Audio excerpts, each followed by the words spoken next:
Check 1, 2. If you don't have a raffle ticket, raise your hand. If you do not have a raffle ticket. If you do not have a raffle ticket, come towards the entrance. There's a young lady standing there in black and white. Approach her like a gentleman.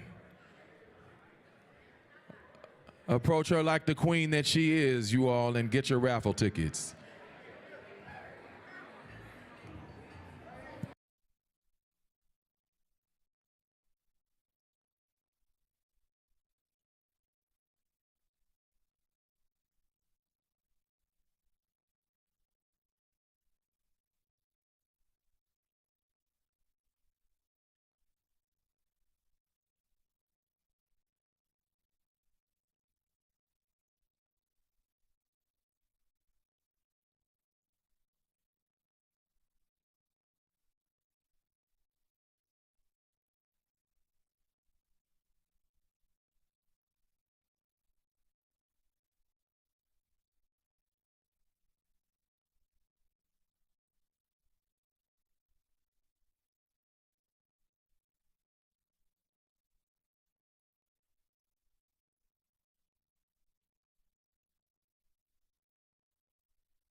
Check 1. Check 1.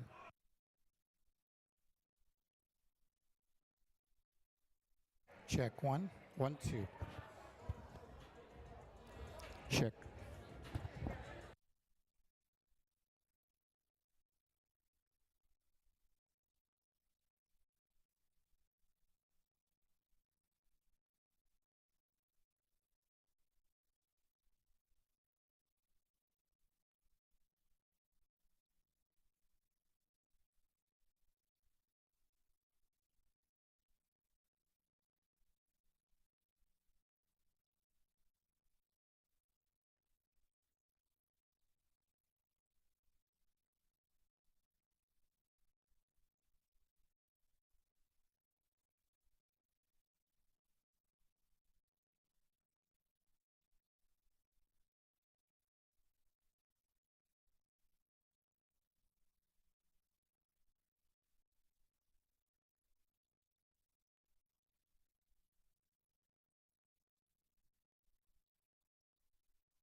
Check one, check one.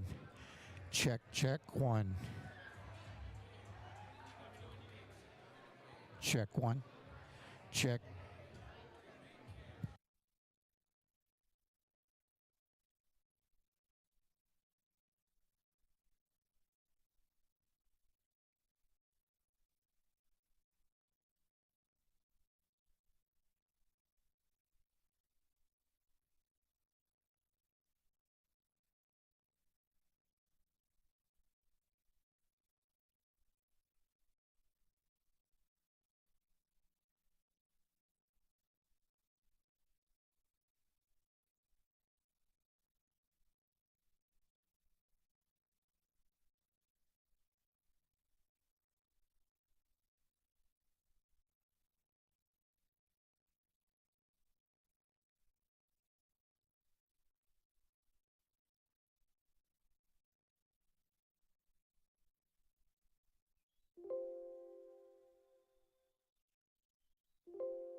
Check 1 2. Check 1 2. If you could start moving towards your seats, we'll be starting in about 3 minutes. So get your pictures, get your cupcake, get your cookies. We'll be starting in 3 minutes. Let's go.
Everybody take your seats. Keep it going, DJ.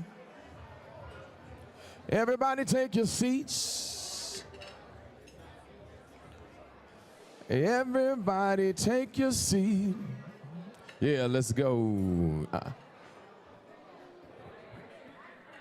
If you can hear my voice, make sure you get to your seat so we can move on. We got a lot to go and a little time to get it done. If you can hear me, raise your hand. If you can hear me, raise your hand. All right. By a round of applause, how many of you enjoyed your workshops? Shout out to Chef Jeff. Where is he? Where is he? I saw him somewhere. Chef Jeff over in the corner over there. Shout out to Sean Torrey. Alex Bernal, I know he had to leave. He's being a parent this afternoon, man, so he's doing his fatherly duties. So we shout out to Alex. And then Antonis Pullum. Put your hands together for all of our workshop leaders on today.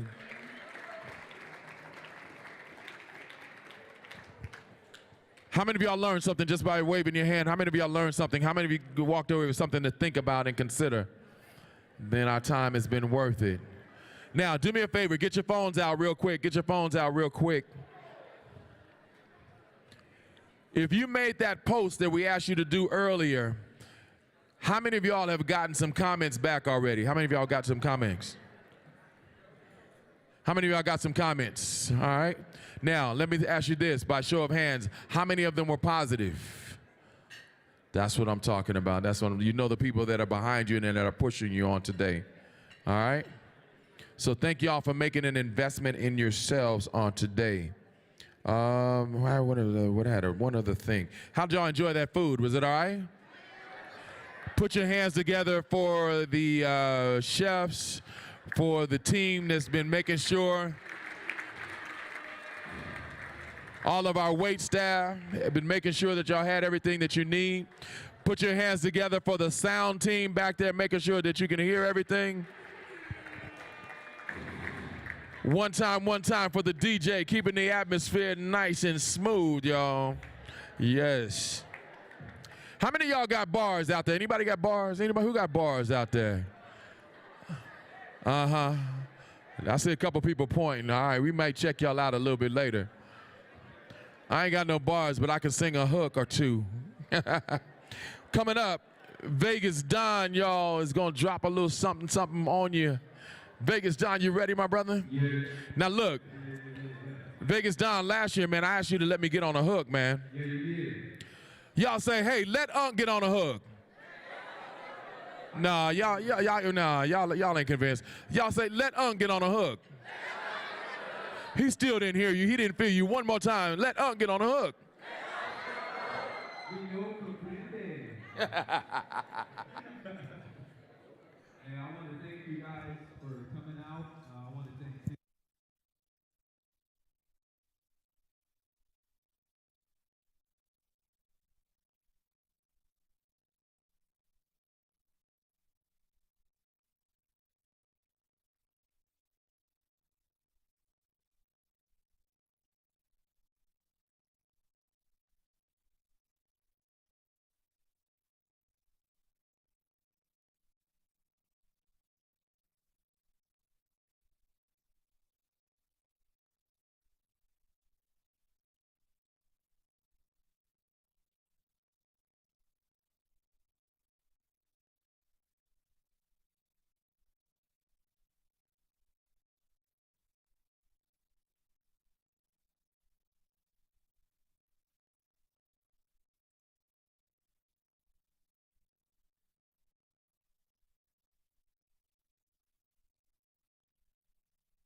levels now?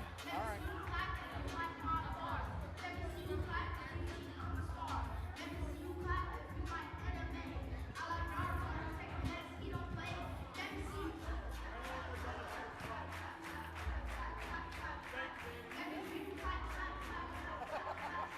I know it doesn't sound that good. It's just loud.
to tell you guys thank you for listening, and if you want to sign up, come over here. Thank you.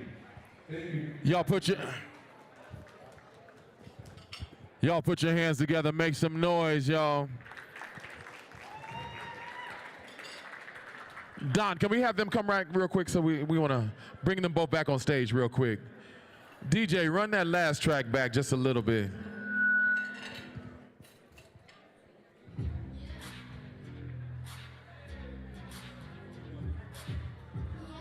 Make sure y'all get y'all pictures now. Get your pictures now. Get your pictures now, y'all. Because in the very near future, we're going to be able to say, I remember them shorties when they came to the conference. Get your pictures now.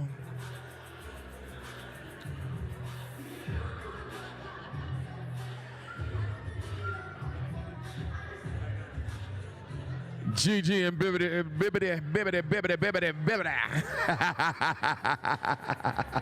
Thank God. How many of y'all got that footwork? Where y'all got? Who got that footwork out there? Y'all, who got that footwork? DJ, let me hear that real quick. All over the room, real quick. Let me see some footwork real quick. Let's go. Y'all ain't got no footwork. Y'all don't got no footwork. It's amazing some of the talent that we have in this room on today, y'all. Now, if y'all are interested, Vegas Don,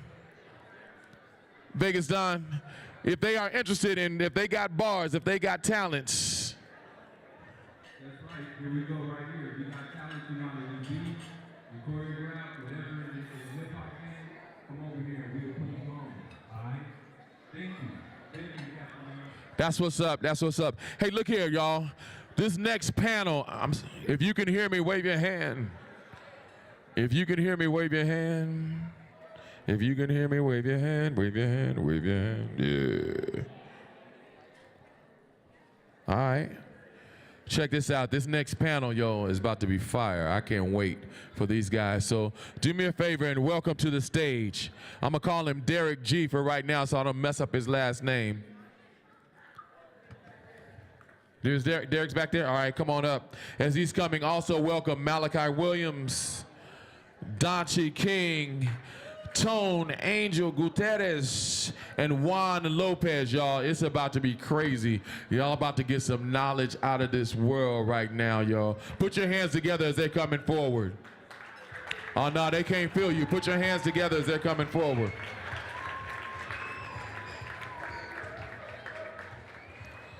Make sure you guys hang on to your raffle tickets. You never know what we may be giving away.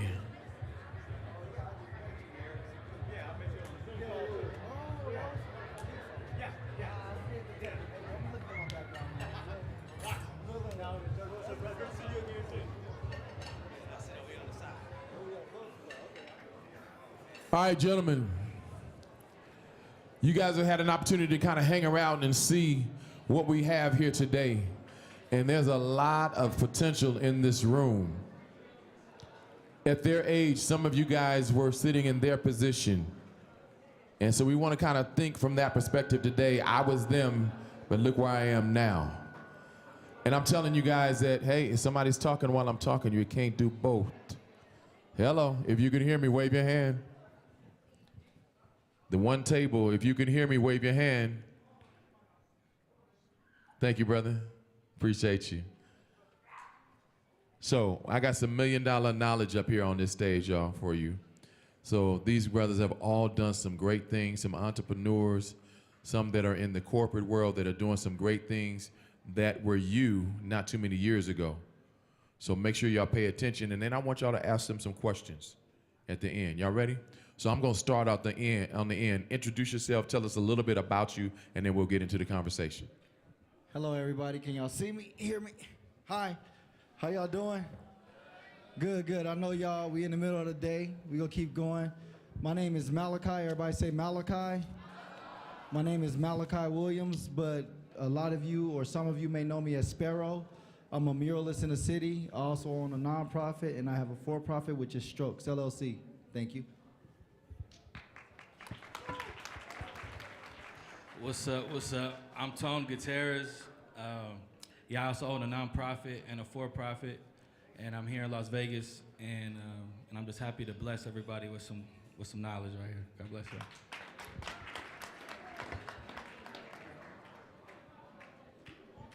Good afternoon. Contrary to the picture, my name is actually Juan Hernandez. Hold on a second. If you can hear me, wave your hand. All right. Contrary to the picture, my name is actually Juan Hernandez. I'm 24. I was right where you guys were, but when I was going to school, I didn't have all this, so I'm glad to be able to give you guys some information now that it's more available to you guys.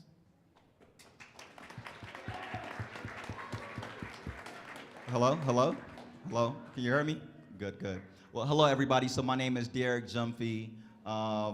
I work for MGM Resorts International. My role is I'll tell you the title and I'll explain it to you very quickly. I'm a strategy senior manager of innovation for MGM, and what that means is I oversee, I help MGM reimagine what the future of hospitality, gaming, and entertainment looks like, right? So all the buzzwords you hear today, cryptocurrency, metaverse, NFTs, in my role, it's my job to learn about these technologies, find partners, learn about MGM's business, and think about how we apply these new emerging technologies to the business today. Outside of that, I'm a Kendall Jewels mentor, as you can see from the shirt. I'm a brother of Alpha Phi Alpha Fraternity Incorporated, 06 to the good brothers, if there's any brothers in here. And then I run 2 startups. One is a relationship management platform that makes it easy to send greeting cards to your loved ones. And then the second one is an EV rental. It's an EV rental business where I rent out Teslas to young men that are looking to transition into the technology field as well. Thank you. Good afternoon, everyone. My name is Donchi King. I work with the Attorney General's office. I'm a supervising criminal investigator. I've been in law enforcement about 15 years, spending most of my career in investigations, with the lion's share being involved as a narcotics detective. Outside of my law enforcement work, I do a lot of stuff in the community, so I'm familiar with a lot of people in this room. I'm a member of Phi Beta Sigma Fraternity Incorporated. There you go. Also, salute to the brothers in blue. Salute to all the Divine Nine in the house. But also, I'm a member of TAPS. I'm an advisor for TAPS. I'm a member of PAL, Police Athletic League. I'm actually the current coordinator. And I'm an advisor for the Sigma Beta Club. So I'm happy to be here. I was once in you guys' shoes.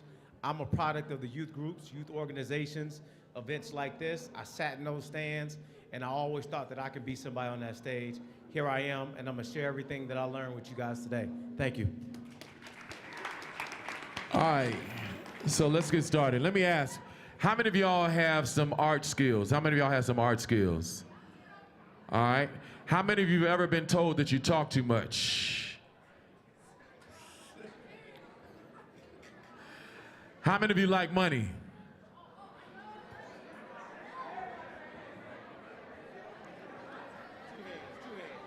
All right. I think we might have something for you all. So they just kind of briefly talked about who they are. So Malachi, I want to talk a little bit about what you do, because I'm sure they can identify with what you do based on where they are. Give us a little more about your company. All right, everybody, please, if you can, this may be an opportunity here for you, so try to listen as best you can. So anybody know what murals are? If you could just raise your hand. Okay. I'm not a big fan of Jordan, like Michael Jordan, the brand. I didn't grow up like that. I didn't have a lot of money. I hustled when I was a teenager. I did a lot of stuff that I wasn't supposed to, and I still didn't buy Jordans. Instead, what I did was I bought shoes from Walmart. They were $25. They look like Timberlands. Anybody know what Timberlands are? Yeah. Well, I'm the guy that you see on Instagram that actually customizes Timberlands, Jordans, Dunks, Blazers, whether the 87s, the 1s, 2s, whatever, it doesn't matter. I'm that guy. So in my field, what I do is I'll take a shoe, anybody's shoe. It doesn't matter if it's a Croc, an Air Force One, and I will literally put value on your shoe. It doesn't matter if it has holes. I'll do a sole swipe. I'll change the insole. If it has holes on it, what I do is put my creativity to it and then put it back out there on the market. So if your shoes right now, I think Air Force Ones is about $95 right now. So if you, is that right? Yeah? Okay, based on your size, which is true. So for me, I think they're about $95 right now. I'll take that Air Force One and literally flip it and sell it for like $475, $500. That's what I do. But that's something that you can do right now. Second to that is all these big old pictures that y'all see around this city. Like, can I get y'all attention? I don't want to be rude. But some of these pictures that y'all see on the side of the buildings and stuff, that was done by my company, whether inside the buildings or outside the buildings. It's not graffiti, but it is graffiti art, and it is like literally neighborhood masterpieces. So that's what I do. Thank you. Where'd he go? Oh. Tone, give us a little more information, man. All right. Well, the nonprofit is called Area Cornerstone, and you can find it at areacornerstone.wordpress.com. And our goal is to increase the high school graduation rate, decrease the juvenile crime rate, and to fight the battle with childhood obesity.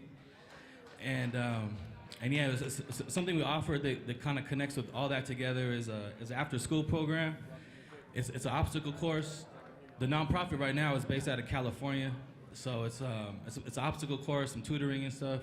And then here I'm doing like free audio recording and video production for like all the youth. It's just completely free. Just hit me up if you want to get into that, or if you want to learn how to edit and film and audio. And then on my for-profit side, I started a trucking company. It's been about 6 months, and it's just transporting auto parts to different states. All right.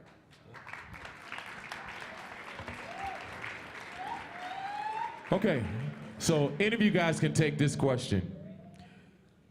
What would you tell yourself at their age with the knowledge that you have now? What would be the best advice you would give yourself at their age with the knowledge that you have now? I'm gonna start on the end. Mm-hmm. Great question, thanks, Captain. If sitting at their age, and I was once in that position when I was in the youth group,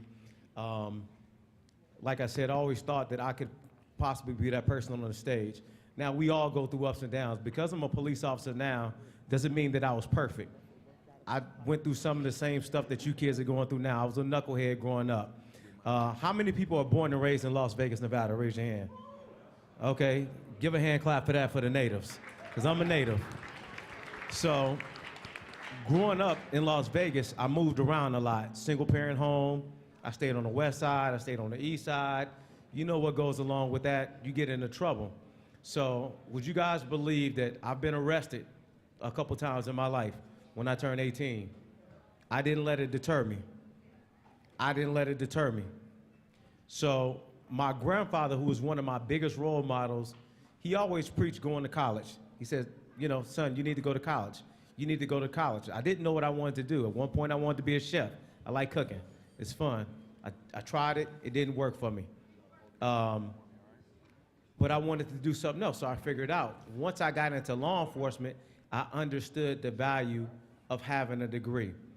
I got my bachelor's degree, and then I went on to get my master's degree, and it just opened up so many doors for me. The college experience, just a lot of things that you really don't have any idea that exist. It opens up doors for you. So advice I would tell myself sitting there, stay the course. Stay the course, be resilient, don't quit. Things are gonna be thrown in your way, reroute and stay the course. That wasn't me, that was the other guy. Anybody else want to tackle that? Yeah, I'll chime in here. Well, first, I'll say I'm the oldest of 5. I've been in Vegas 4 years, and I was raised in Columbus, Ohio. I actually have my little brother in the room. I'm an immigrant. I'm an immigrant. My mother came to the U.S. 20 years ago. We've lived in a number of different states, and I joined my mother. I'm relocated to the U.S. from West Africa, Ghana, when I was 8. From coming to Ghana, I've lived in Georgia. I've lived in Greensboro, North Carolina. I was raised in Columbus, Ohio. I went back to Ghana for high school. I came back. I've lived in I lived in the Bronx, New York. I went to college for undergrad in upstate New York. Right after that, I studied accounting. I'm working towards my certified public accountancy certification. And right after that, I relocated to Philadelphia, where I studied cybersecurity at Temple University. And right after that, I was recruited to Las Vegas for a job in technology here. And I say all of that to say, what I'll tell my younger self and what I'd like to share with all of you is, sometimes exponential growth happens away from home. It happens away from your comfort zone. All right. One, you have a very interesting story. I remember now meeting you as a young man, and you turned your life around completely from when you were at that point. What would you tell yourself in their shoes as to where you are now? Well, first I would tell them to pay attention, because paying attention is easily one of the easiest things you can do. All you gotta do is just focus on the one thing. Me being in your guys' shoes when I was 15, when I first got into trouble, I didn't care. Then when I turned 18, I got into some more trouble. I still didn't care. It took until I had that risk of my life being ruined at such an early age for me to finally turn around and get it straight.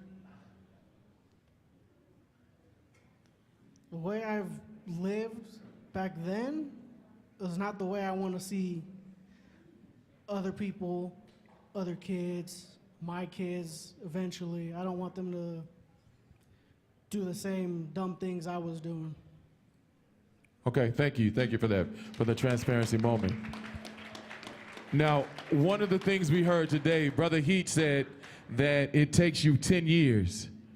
It takes you 10 years of doing what you do to get to being the place that you want to be, where there's a strong foundation. So would you guys say that the time that you spent getting to where you are, was it an easy road, hard road? Y'all tell us a little bit about that, and I'll start. Anybody take that? So I'll chime in first. I can't say that it's hard or easy, because I feel like everybody's road is different. And so telling these kids, whatever course, I like what he has said earlier today, whatever comes easy to you and hard for someone else. So art for me is, I could do it in my sleep. Public speaking, public engagements, anything to do with the youth, that's easy for me. So, but it comes with a lot of responsibility that can sometimes be a little frustrating, a little tedious, but I can't define it as hard. I believe that diligence pays off over time. So I'm gonna have to go with my bro on the panel. I literally came from Arizona, and then I've been out here for 15 years, and for 15 years, I literally have been doing the same thing, dealing with youth, advocating for youth, but at the same time, giving the community my gifts, my talents, my time, my treasure, just so I can be developed. So for me, it's not so much hard, it's just, what are you willing to sacrifice to get the results that you want? Anybody else want to jump in on that? I'll jump in real quick, Captain. So, have you guys ever heard the term that eagles don't fly with pigeons? All right? So, I would say choose your circle wisely. Think about it. 10 years from now, your circle of friends, try to project yourself and have a vision of where you guys are going to be. So, I can say for myself, going into law enforcement, family, friends, a lot of people didn't like when I made that decision. They automatically thought I was going to change. I was going to be somebody different. I'm the same person I am when I decided. I learned more things, I'm more knowledgeable. Character-wise, I'm the exact same person. You want to make sure that you surround yourself so that in 10 years, you were people that are growing and not staying stagnant. You know, you're either living or you're dying. Choose which one that you want to do. And I'll chime in here just with a sort of different perspective. I think life is hard. Like, if I'm keeping it a buck with everybody in the room, I think life is hard, life is challenging. My mother was a single mother of 5, right? And life's difficult. But I think adversity, like the challenges of life, I think adversity can absolutely be overcome. And I say this because you know, what I tell myself daily and what I tell my little brother is, you've seen it before, right? Be it you know, be it being sick. I'm sure everybody in the room has been sick before, right? But you took time. You went to the hospital. You took the time. You went to the hospital to heal, right? So now take being sick and being out of a job, right? You still need to take the same time. You still need to take the same time to look at the situation and figure out how you make it out of it, right? Because adversity is life is hard, but life is always, it has ups and downs. It goes up, it goes up, it goes down, but it's fleeting, right? So really being able to see life that, hey, even the hardships and the challenges that life will always present is all temporary, right? And there's always something on the other side is kind of my perspective. Yeah, I got some. So as far as, you know, from when you start chasing your dream to about 10 years later, is it hard, you know? So I'll say, if you have like a lot of dreams, like if you have like a lot of good ideas, if you try to do all of them at once, it's gonna take longer, because every part of the dream takes money. So it's gonna take longer, you're trying to spread the money out. So I would like make a plan of which one you're gonna go first, and then go all in on that one. And like, it's gonna take you not getting high, not hanging out with your friends. So that part might feel hard. You know, it's gonna take not getting on payday, going to get drunk, but you know, let me spend it the right way. That could be hard. So in that aspect, it can be hard, but it'll be shorter time once you finally reach the goal if you just go all in and just stay focused. Yeah. Good information there. So you guys talked about perspective. Now, one of the pastors said this once, that perspective is like this. Turtles, giraffes, and eagles all see things from a different perspective. Turtles, giraffes, and eagles all see things from a different perspective. So you have to ask yourself, where am I? Am I a turtle? Am I a giraffe? Or am I eagle when it comes to looking at my life? How many of you guys already know what you want to do after high school? Okay? By show of hands, how many of you are planning to go to college? How many of you are not planning to go to college, because, by show of hands, because you already know what you're going to do, and for you it doesn't take college? All right? Anybody planning to go into sports? All right? Anybody going into the military? Somebody said Army, okay. All right.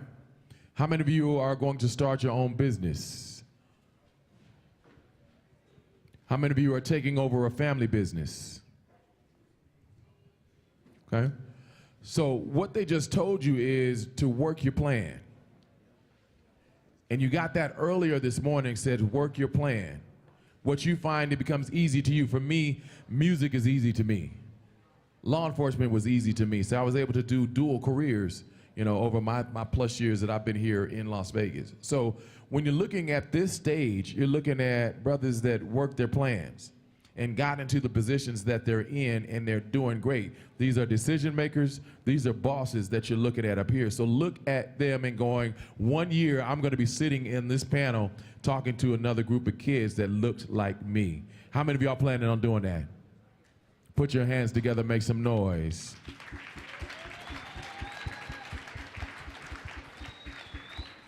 Let me ask you guys this. What makes you any different from these young men that are out here? What makes you any different?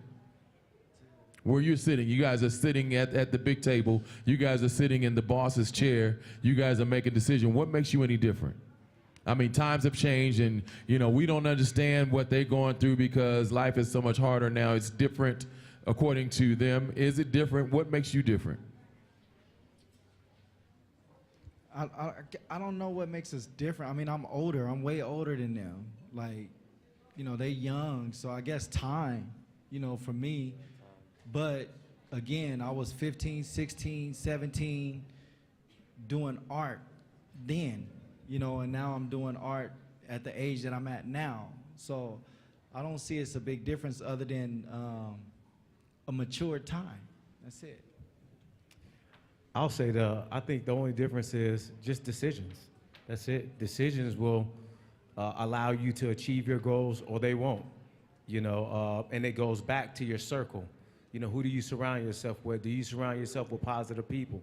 And I'll say another thing that I learned growing up too, who you embrace as a mentor. Don't think that you ever get too old for a mentor. I'm sitting on this stage at 43 years old and I have mentors. There are people I look up to. I look up to this brother right here.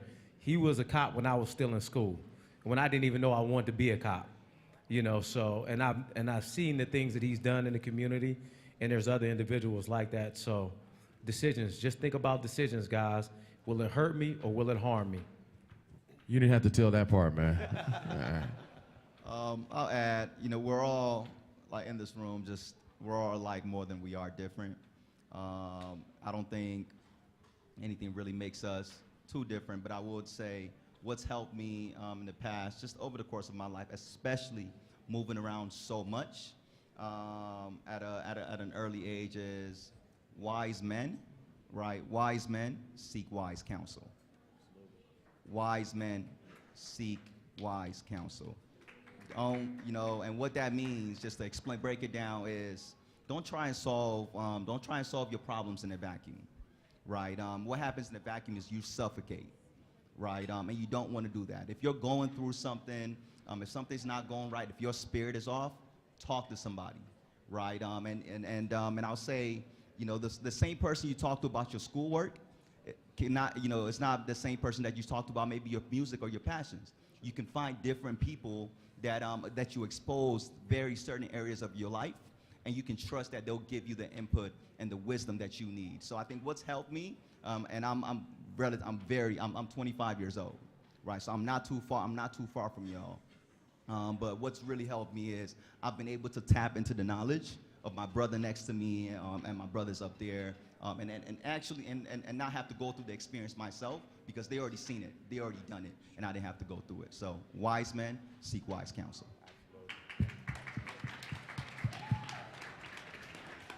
Yeah, I got a little something. Something that we're different is you're in the beginning of like making choices, and like you're hearing people like feed into you, and so like I would definitely take that, because I didn't. Even when I was in a similar situation when I was younger, people tried to feed into me, but I was too hard-headed. I was like, no, I'll just figure it out my way. And man, I ended up going to jail. I ended up going to prison. And like those stories, they get ugly in there. So yeah, I think just definitely take this information and really make a right move. Like you don't have to steal, you don't have to rob. There's like way better decisions, way better moves to make, for real. Okay, cool. Good information, y'all. So what I want to do is I want to open the floor to questions. You guys are all up and coming. You're smart. I know that you have some questions of these brothers that have made some great decisions and that are doing some great things. Who's got a question? Let's start right now. Wherever you are, if you got a question, raise your hand, and then we're going to have a microphone that's going to come around to you somewhere. Here I come.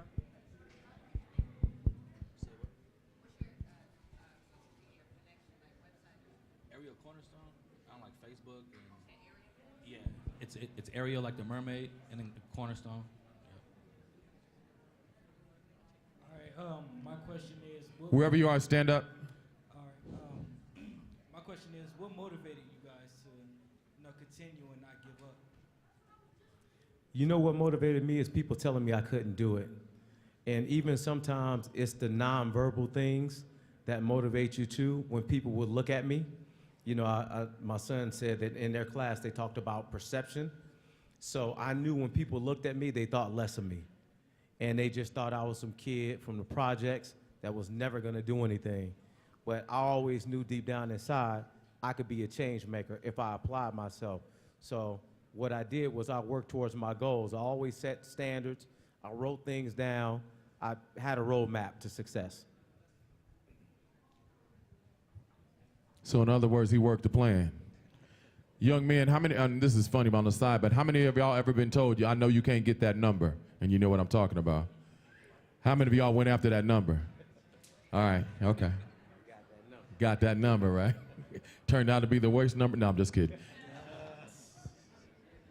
We got another question over here, Ken. Okay, wherever you are, Sheena, have that person stand up. All right. Did you have a plan B if you didn't make your goal? Could you ask that one more time, So louder? do you have a do you have a plan B if you didn't make your goal? If you didn't. Yeah.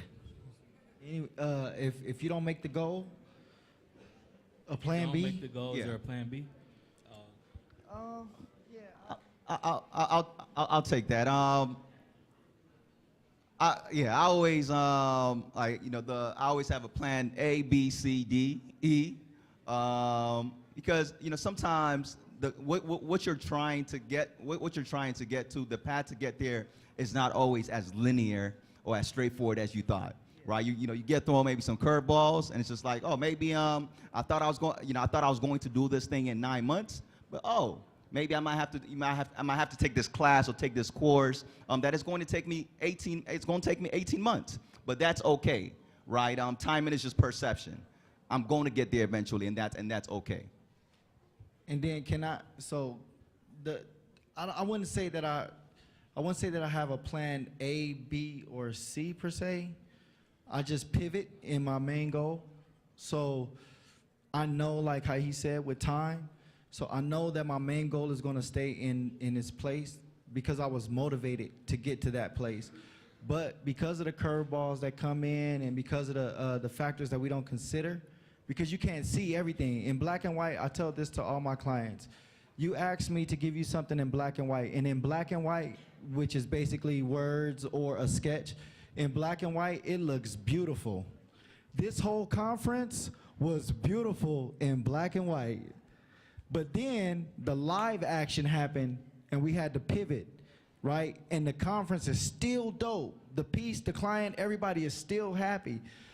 And the goal is still in place, but how to get there kind of changes, you know what I mean? Because like you said, I like the word linear that you use. It's never, I'm sorry, it's not always. It's, everybody say never straightforward. It's just never straight like that, so yeah. Okay. Sheena, you have one back here? My name is JJ. Hi, JJ. The question I had was like let's say you had a plan A, right, and that didn't follow through, and it's needed a plan B, right? Would you ever think like you would fall back, and just have you ever thought about giving up the whole plan, just the whole process of it? Yes. Yeah, definitely. Yeah. Yeah. Okay, for our panel, have you guys ever thought about giving up? Yeah. Yeah. Yeah, I think I think any of us would be lying to you if we say that, hey, we committed to do something and we faced a challenge and we said, no, this might not be it. But I think in these scenarios is where when I face roadblocks, any problem, like I told y'all, is where you talk to the wise men around you, talk to the people you trust around you that, hey, I'm thinking about this. Is it just my feelings? Right? Is it just kind of just how I feel in the moment? Am I having a bad day? Or is this something that maybe I should, maybe there's some prerequisites. There's some other things that I need to do to make me better ready to take on this plan that I have. So just see, it won't always work out, but just talk to people. Seek wise counsel. And then I don't think that if your dream, your goal, or what you expect or want to do, if it doesn't put enough pressure on you to want to quit, and I'm just speaking for me, sometimes I don't think it's worth it then. It's not as valuable as I thought, because I should be at home, even now, I'm already at my second event. I'm waiting, I'm already there, I'm set up, I'm shaking hands, I'm taking pictures already, I'm telling them about the artwork that I've done, because 24 hours a day, 7 days a week, I'm thinking about my family, I'm thinking about my position with God, and I'm thinking about my companies. If I don't have that pressure on my neck, maybe something that I just named is not as valuable as I thought it was. So yeah, you're going to have those moments where you want to tap out and give up. But that's why it was given to you, because God knows for a fact that you're not going to tap up and give up. That's just to let you know, to shake you like something got to pivot. So. And I'll add just one final comment to that question. I'm not the type, I don't give up. And so giving up just doesn't factor into my game planning. Do I get frustrated? Yes. You know, do I get confused? Yes. Do I want to quit? Absolutely not. It just makes me want it more. If I invest in something, I'm going to see the end of it sooner than later. True. Okay. Do you have any regrets in life? That's good. That's good. Where y'all get these kids from? I'll start with that one. Yeah, I regret having my dream when I was in high school and then didn't following through the plan. And then later on, like 10 years later, I'm like, man, what if I really did stick with that? Like, man, life would be way better. So definitely giving up and living in fear, letting fear take over. Yeah, those are regrets for sure. I would say the biggest regret was all the time that was wasted just doing nothing. That's gonna be the biggest regret you're gonna have, is just doing nothing.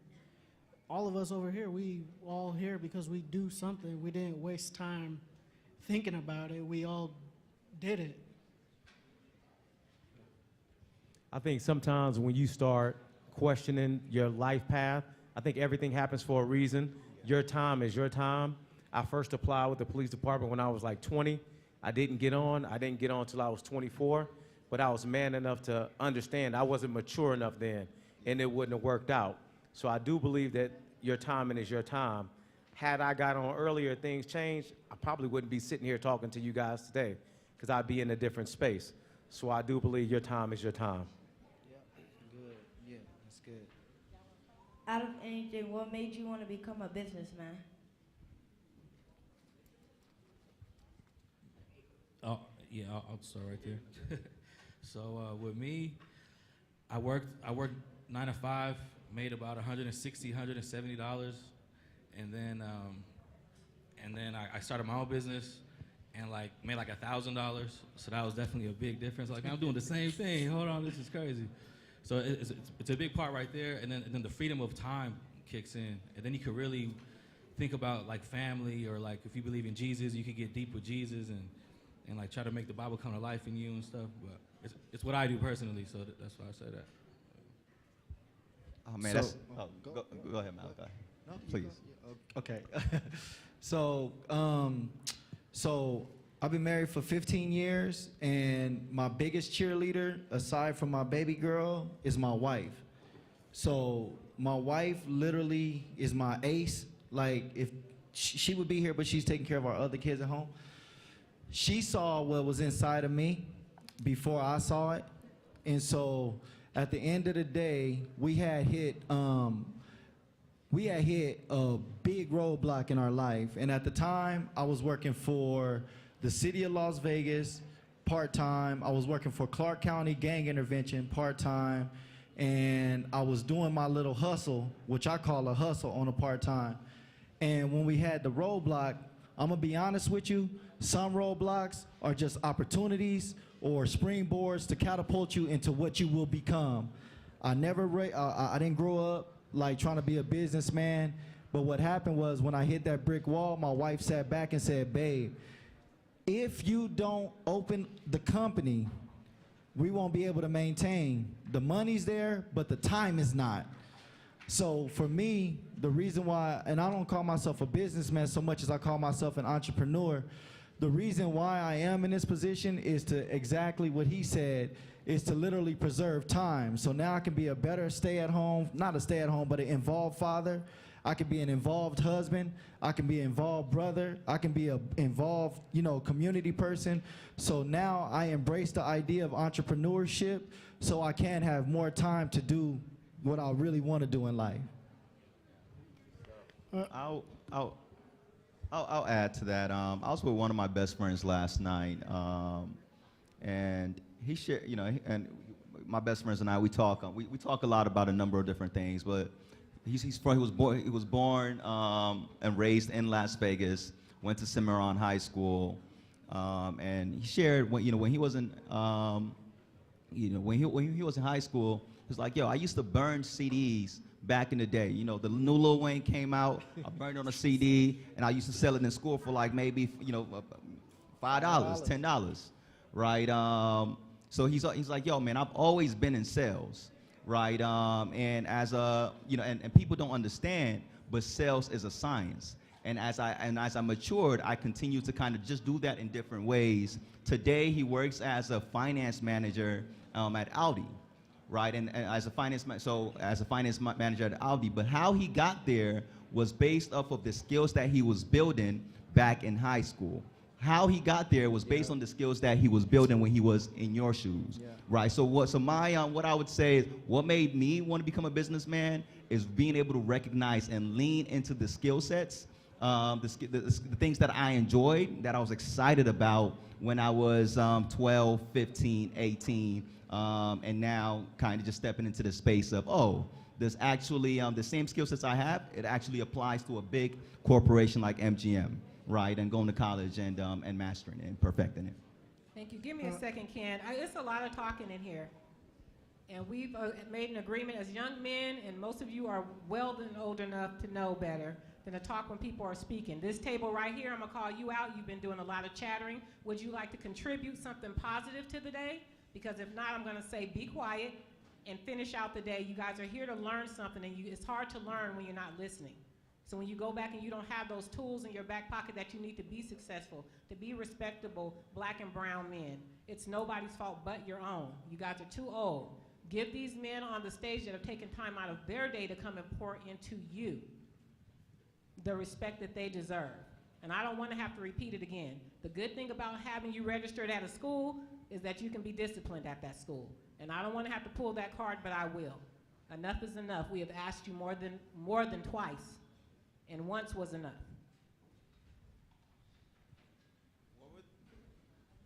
What were the biggest milestones, or like the best milestones that inspired you to continue with your dream?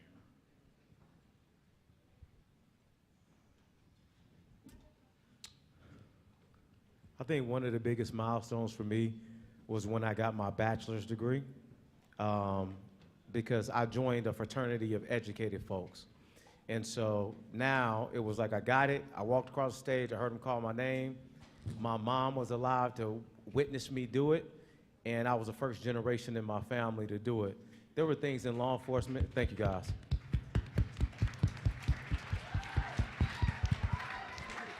There were things in law enforcement where, because there's a lot of benchmarks in law enforcement that you have to uphold, continuously make, and to move forward. But I think that was the single biggest moment, but it also made me strive to go and get an advanced degree. So the education aspect. And then again, like I say, I revert back to that point when people looked at me like I wasn't nothing, or when people told me that I was never going to be anything. And I'm going to just play the contrast to him. So he did the career path that I think is dope. So I will tell you all, I'm not college educated or anything like that. I literally had to build my own ladder and climb it. With that, I think the greatest milestone for me was my uncle. He actually did the career path. He worked for Walt Disney, and he went to CalArts University, and he got a master's. I forget what his master's was in, but he actually got a special degree in animation, right? But me, little old Malachi from the projects, I hired him. And the first time I was able to hire this guy who was so acclaimed, I sat back and I told my wife, I'm like, babe, I literally just hired my uncle. Like, he's expensive, and I was able to hire him without hurting our pocket, you know what I mean? So like, that was one of my biggest accomplishments or a milestone to keep me going in this field.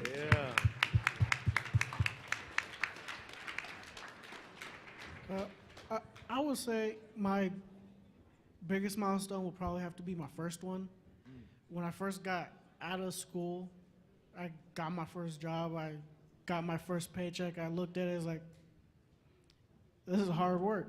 This is what pays off. The first time I opened that check, I texted my dad like, "Hey, I got paid. Let me take you out to eat." He said, "Okay, where are you taking me? What's the most expensive place around?" We went out to go eat. He told me, "It feels good, doesn't it? It feels good to do that hard work, get that first paycheck, and know that you can do it." Ken, we got a question over here. Okay, one real quick observation, and then we'll come back to the question, is that you see a variety of successors up here, people that are successful, some with degrees and some without. So what we want to do is make sure that you guys know that that's not an excuse if you decide not to go to college, that there are still opportunities for you to be successful. Everybody feel me on that? All right. Okay, so my question is, was there any sacrifices you guys had to make to get where you are today? Yes. Yeah, definitely. Yeah, there was a point where I just had to just drop everything because I was sick of trying to do both at the same time. So I definitely looked crazy. People were like, "Man, what are you doing? You quit your job and everything." And I just went in real hard, and I definitely looked crazy, but it paid off. So, yeah.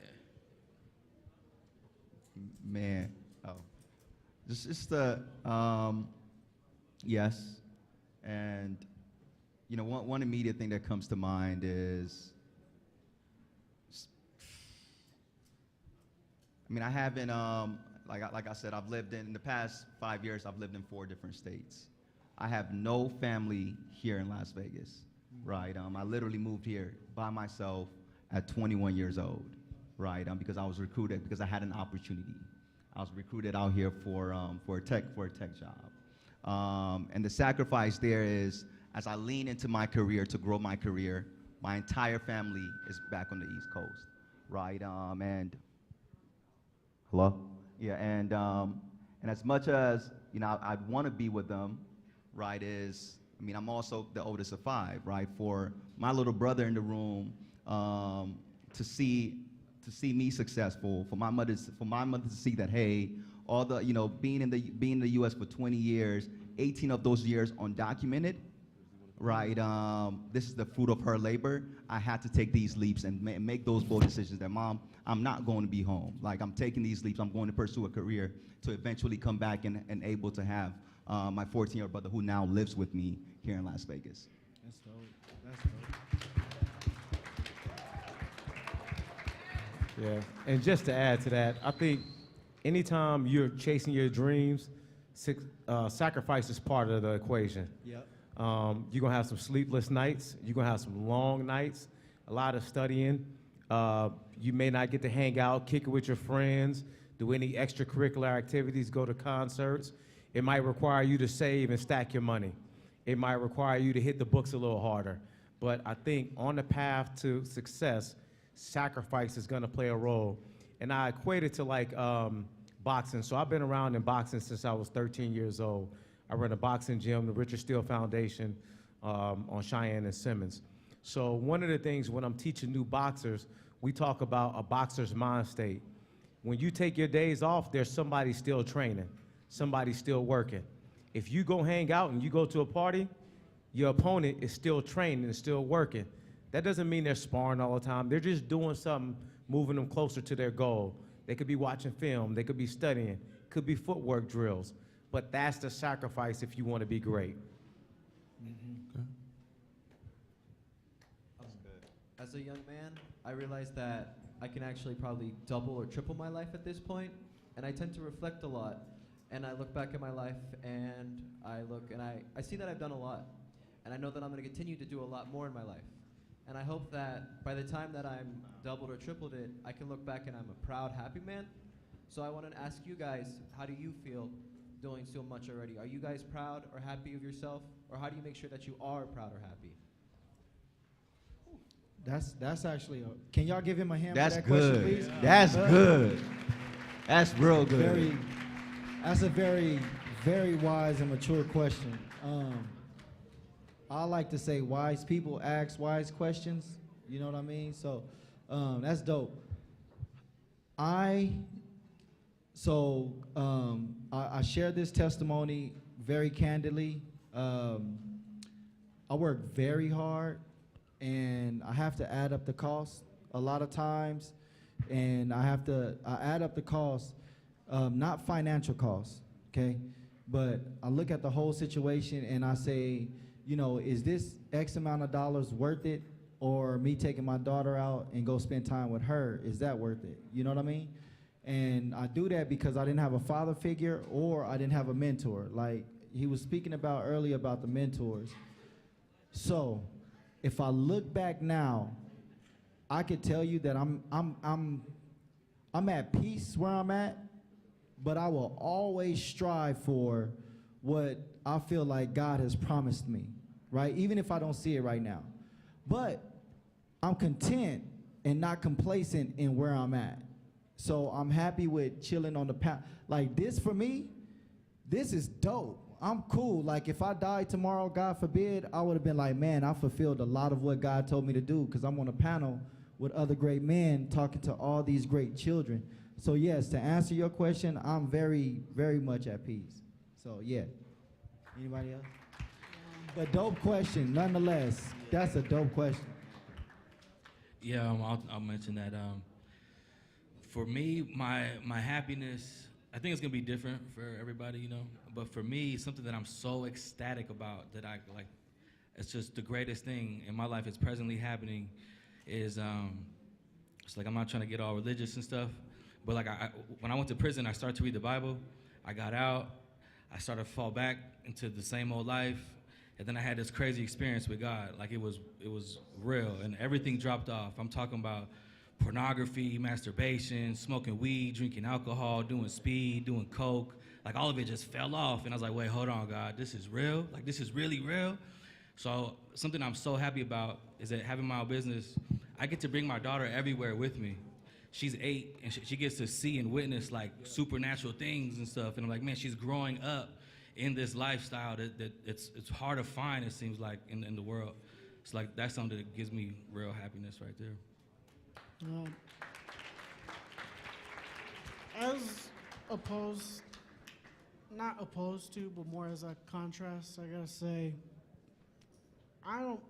me personally, I don't think I'm ready to be proud or happy yet, not until I'm able to do enough to where my mom doesn't have to work anymore, to where I don't have to worry about bills anymore.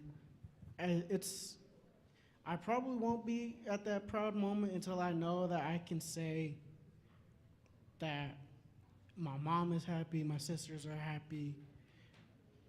I just gotta say, I'm not gonna be proud until I know everybody I love is proud of me. Look, and I'll say for me, man, I try to practice and live a life of like radical gratitude, like just really being like, man, like, you know, I think one of your colleagues asked the question about what motivates you to kind of, what motivates me to do more is, man, and like I said, you know, we're not going to make this a religious panel, but I'm Christian too, and I think about, man, how good God's been, right? I really think about how good God's been. I was born in West Africa, Ghana. I came to the U.S. when I was 8. My mother was undocumented for 18 years. 18 years. And what that means is she didn't have a Social Security, and she was not able to work for 18 years, and she has 5 kids. But there was always food on the table for me and my siblings. And to be able to go to college, get 2 degrees, buy a home here in Las Vegas, drive my dream car, and work a job that I absolutely love and continue to build on my skills. Like, if it's not for God from where I'm coming from, man, I don't know what it is. And because of that, I know that, so I practice gratitude, but I know that there's also a greater calling that I continue to work towards it. Because God, if you've been able to do this much and so little, in 25 years. What can you do in another 25? And I know for a fact you will blow my mind in 50. So. We have time for 2 more questions. I think I have 2 more people. So we have 2 more questions, and then we're gonna. There, I see you. There you go. My question is, when you were first starting, were you ever stuck in a state of confusion, as in like, is this something that you really want to do, or is this something that you feel is profitable for you and you're willing to fully put your heart and mind into it? Because I feel like right now I'm stuck in a state of, is this like, for me, for example, I'm trying to start my own business, and I'm stuck in a state of, is this gonna work out for me in the future? And I think I keep getting stuck in the future reference instead of the present, and I keep wanting to be successful, but not putting as much time in right now as I should. So for my question is, when you were first starting, did you ever feel confused or know that is something you want to do, or feel like you didn't know that's something that you wanted to do? I still am confused. That was literally my thought. It's going to take a long time to not be confused. I'll say this. When I first made the decision to go into law enforcement, I took a pay cut. So I went from making really good money, and then I took a pay cut for a more dangerous job that I didn't even know that I'd be good at. I didn't know what specific field that I would do. I just knew something inside of me loved helping people, and I wanted to do it. I didn't know how it was gonna work out. I could have went there and failed, but I didn't think like that. I just knew that with my work ethic, my drive, I can make anything happen. So state of confusion, absolutely, you know, and just figure it out as you go along the path. And so for me, I'll say it's always a risk factor. It's always, and that's what it's called. It's always a risk factor when plunging into something, I'm sorry, that you don't really have the full knowledge of, right? But you answered your question. You have to do away with that anxiety of the future because you're not there. So you work with what you have right now, right where you're at, and then there will come as long as the consistency and the diligence is there. The young man spoke earlier, the keynote speaker. It's not money that drives us. I'm gonna speak for me. Is it money that drives y'all? No? Cool. I think we all can agree that it's the passion that drives us. So on those anxious moments, as it pertains to the risk factor, always rely on the passion. The passion will literally do away with all that anxiety because you're going to risk something, if not the majority of things. Okay? And if I can impart, y'all can clap for me. Go ahead. That was deep.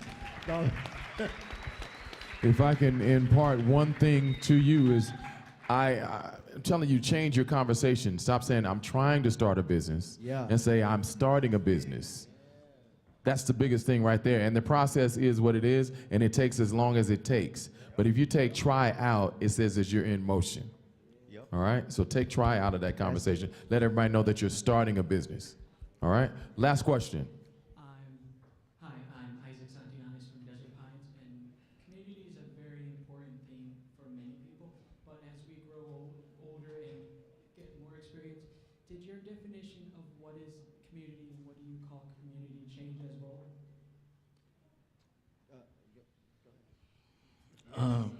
So the definition of community, for me, it didn't change, but the community changed though. Like my community I was in, it definitely changed. But you definitely got to surround yourself with people who are like-minded and ambitious and striving, and they're not quick to quit. You know, yeah. I don't know if that answers your question, but. So I love the community. I just want to tell the community out here, I love y'all. Okay. So for me, growing up, I grew up in the projects. In my community, it was literally everything that you see violently on the TV, that was my community. And I grew up from that. That was my home. I loved it. Like, you know, I knew all my neighbors. I knew who was who, right? But as I got older, I moved from my community So me and my wife moved out here to Vegas, and we didn't know anybody either. So these 15 years that we've been here, we've literally learned and engrafted ourselves into the city of Las Vegas, the city of North Las Vegas, Clark County. We've literally engrafted ourselves into what we have now made our own community, and our perspectives towards that community have changed because now, and I speak for my family, now we see ourselves more involved trying to build up and enrich and encourage that particular community. And Go ahead, I'll go after you. I'll add to Malachi. You know, like my whole story here is I've lived a number of places, right? So I haven't had the kind of what some people would call consistency, some people will call stability of community. But in all these places, I've been able to find a community of people that spoke to the passions, that spoke life into who I was, right? Who I was, or what they saw in me. And I'll say that as you you know, just to answer your question, as you grow as a person, as you mature, as you find new interests, as you discover new things about yourself, right? You tend to build community into those things, right? Like, I mean, I wasn't always as faith-based, but as I grew in my Christianity, I started to build more, you know, more Christian men around me that spoke to the things that God saw in me. As I ventured into technology from accounting, I started to, you know, my network started to be filled. I still had the same network of accounting professionals, but I started to kind of meet more tech people because that's kind of the space that I'm in. But in all of those, you embrace it, right? You embrace it. You show up as your full self. And the last thing I'll say is just so we don't misconstrue community. But the community for you are people that speak life into you, are the people that push you, the people that love you, the people that care, the people that, if somebody's around you and you always feel down around them, that's not community, right? That's not, you really have to rethink that. So I'll just say that. Okay. Yeah, put your hands together for that's good information. I'm sorry, here's my last question for real. All right. Hi, my name is Jaden Hall. Wait a minute, Jaden, your voice deeper than mine, make we play. Come on, Jaden. Go ahead. But my question is, do y'all like ever find yourself where y'all like in a comfort zone? Like y'all want to move like to another level or something, but y'all stuck in a comfort zone that y'all don't want to move out of? Do y'all ever find yourself? I'll say this. In my office, I have a sign that says complacency kills. Complacency kills. Don't ever get too comfortable. And it's specific to our line of work for things that we do. You know, obviously that doesn't apply to everything. But I think that when you get to a certain point, for most people, you do find that cruising position where you kind of cruise. But I think that's a time where you can reorganize, kind of revision, and then, you know, get on a new track and find different ways to motivate yourself. Maybe bring new people into the fold, add on new tasks, you know, challenge yourself a little more. You know, is it worth doing it if it's not a challenge? You know, just question yourself. Those are things that kind of get you out of that comfort zone and, you know, practice the art of being uncomfortable. All right, put your hands together for the questions that have come from you all out there.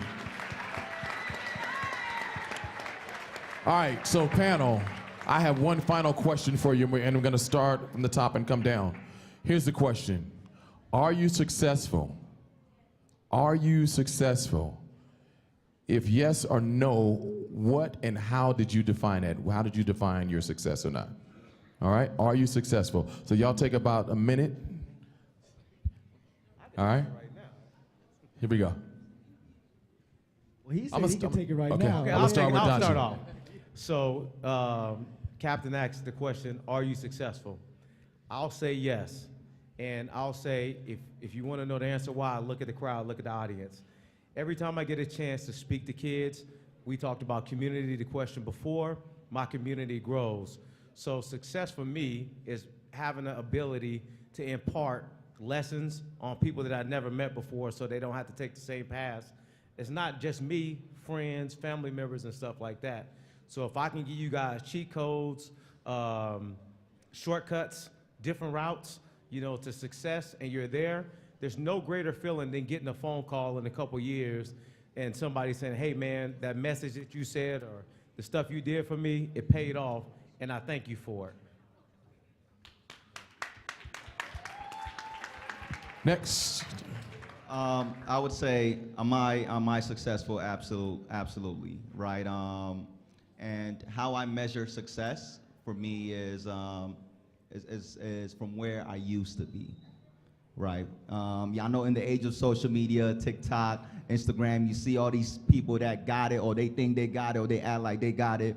But man, look, my story is different. Your story is different. Everybody's story is very different, right? Somebody maybe inherited their father's business or their sister's business, so they got to where I can't envy that, but but like I said, I'm the oldest of 5. My mother was a single mother of 5. College was not in the plans. I'm the first of my siblings to go to college, and I have now my 21-year-old graduates with 2 degrees in the fall. And they're all pursuing degrees that my sister is going to work as an information security auditor. That's something that I don't know where she got it from, but it's pretty close to what I did. My 18-year-old goes to Ohio State University. She's studying accounting.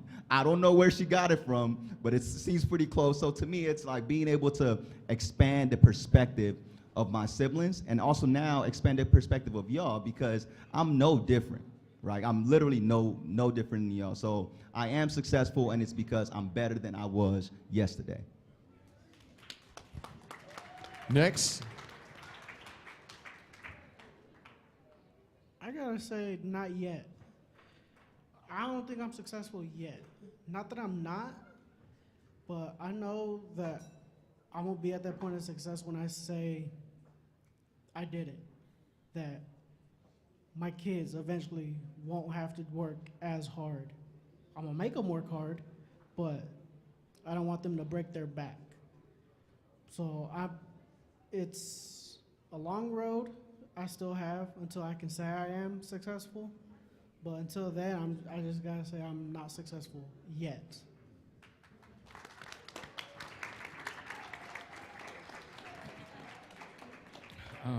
With me, I would say in different aspects of my life, I'm successful.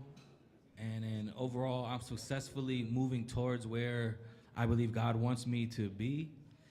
Not necessarily be, but just perpetually do, So I don't know if that really answers that, but yeah. So everything that they said, I'm gonna just go ahead and be the sum total of that. Is say I am successful right now. I will be more successful later, and I'm not as successful as I want to be yet, but I will be. And I'll just shoot this to you all.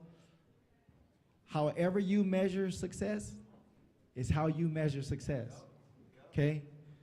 I love my family. I love my beautiful wife. She's sexier than every woman up in here. My kids are smarter than every kid up in here.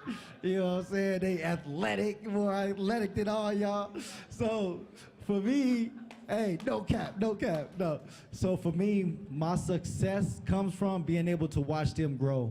I've watched a bunch of businessmen before me sacrifice their family in order for the bag, and I'm not doing that. So for me, yes, I am very much so successful because I still have my beautiful family. Yeah. Thank you. So all over the room, Malachi, Tone, Juan, Derek, and Donchi, put your hands together for these gentlemen up here. Y'all stand so they can see you. Thank you guys for imparting wisdom upon us, and we salute your success. We salute your accomplishments, guys. Thank you guys for sacrificing your day and coming out and hanging out with us on today, man. I salute you guys on today. Thank you. Do me a favor, welcome to the stage, Miss Sheena Judy Mitchell.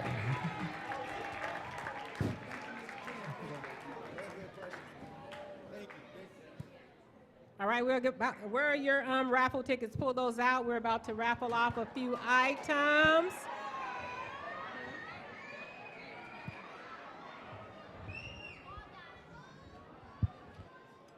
Right, the first thing we're going to raffle off is an Xbox S with the remote control and a set of headphones. If you lost your ticket, I don't know what to tell you.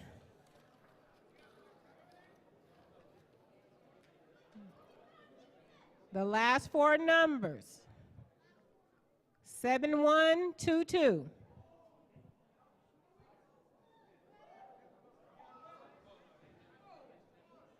No 7122? Oh, all right. What school are you from, young man? I'm from Levitt Middle School. All right, he is from Levitt Middle School, and his name is Josiah. Your gift is right behind you, dear. Oh, and he's one of our batteries included babies. Yay, that's what's up.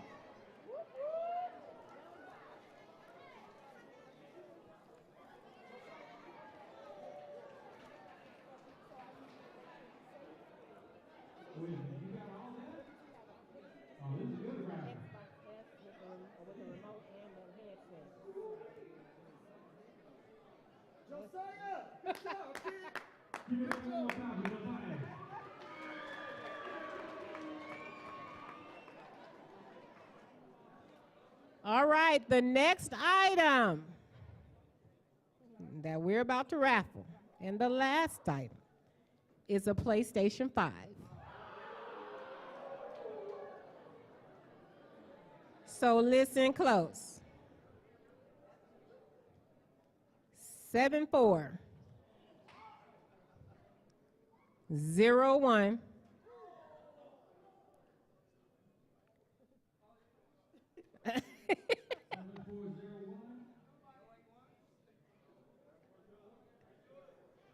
Next number.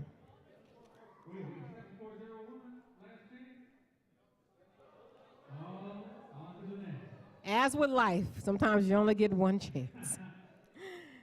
Next four numbers. 7093. 7093, come on, y'all.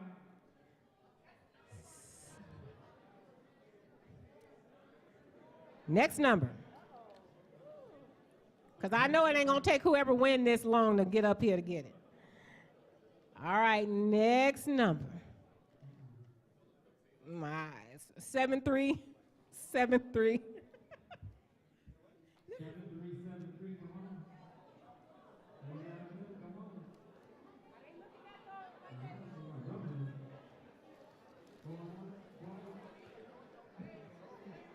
on. Uh-huh.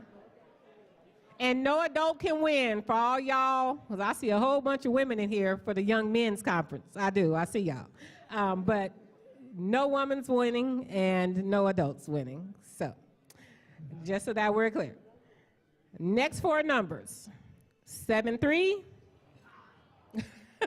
67, 7367.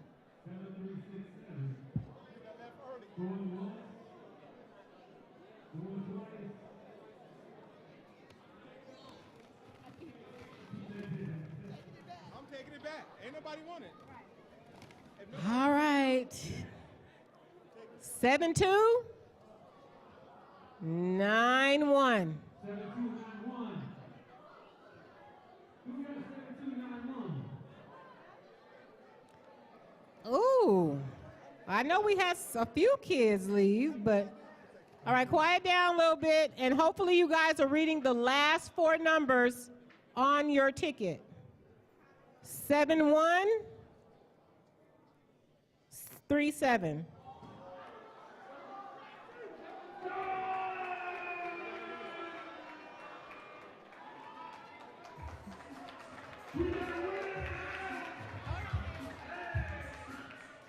What school? What's your name? Rossell. Sierra Vista. All right, Rossell from Sierra Vista. He done came a mighty long way to win this PlayStation 5 today. Congratulations. That ends the raffle.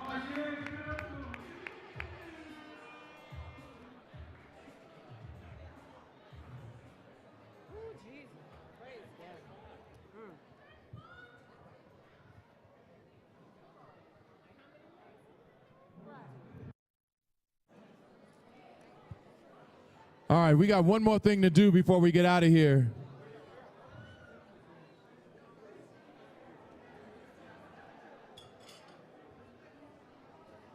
If you can hear me, wave your hand. If you can hear me, wave your hand. If you can hear me, wave your hand. All right, everybody look this way, look this way. Stop where you are, stop where you are, look this way. So back over in the corner, y'all having a little session over there. All right, so we have one thing to do today. One thing left to do. So I need all of my young men to stand.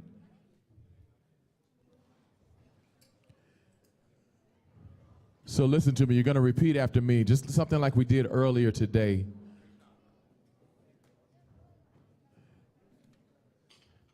This is our pledge. At the end of this day, you guys have gotten a lot of knowledge, a lot of valuable knowledge if you paid attention. So what I want you to do is repeat after me. He said, I am a young man of color. I pledge to honor my family, my community, and I pledge to honor myself. And I pledge to honor myself.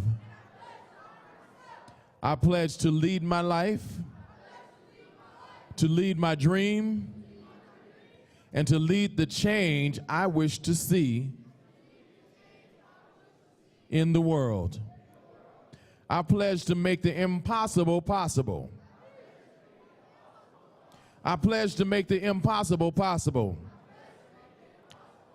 Challenge to defeat and meet any goal I set with confidence. I pledge to be a leader, inspire other leaders, and be a 3%er. Who I become tomorrow will depend on. Who I become tomorrow will depend on the choices I make today. So today I choose to be successful, unstoppable, unbreakable, and embrace my power because I am a young man of color, and my leadership begins right now. Put your hands together, gentlemen.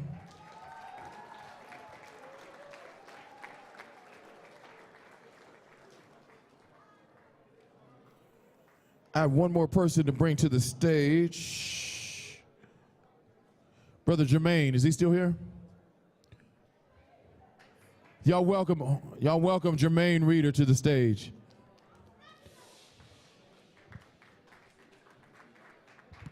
Hey, give me 1 second. Everybody just stop what you're doing real quick. I know everybody got to go. I'm ready to go. I know y'all ready to go. Everybody just stop where you're at. Just 1 second. 1 second, 1 second, 1 second. Just stop moving for 1 second. Shh. 1 second. Shh. This is so important. I'm a person that when I come into a situation, I always look and observe the room. And in observing the room, I want to see what the room looks like, what the people look like, and hear what they're saying. Hear this, hear this. Shh. If what you gain from this conference will lead to life or death, how much of the conference or nugget you took? Hear this.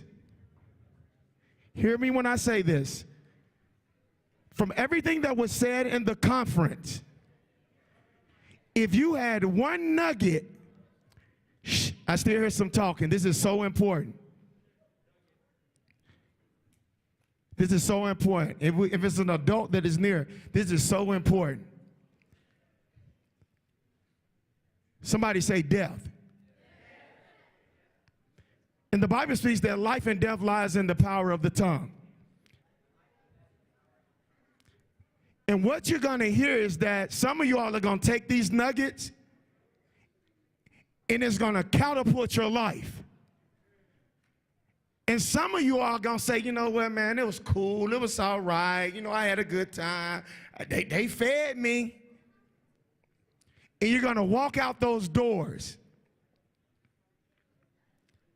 And come Monday morning, you're gonna go back to being your same self. Hear this. Even as I'm speaking right now, some are laughing, some are hee and ha.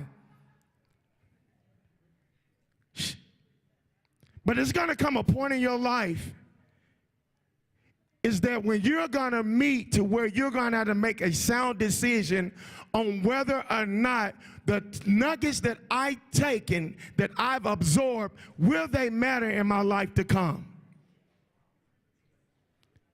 So I challenge you all. And I haven't been in Vegas that long, but I've seen a lot in the mighty time. I've buried ones younger than you. So what am I saying? Young men of color, do you understand that everyone that sat at your table is not going to make it? Which one are you? Which one will you become? So if you didn't gain anything, take one nugget and let that be the nugget that you build upon for the rest of your life. Thank you. That's it.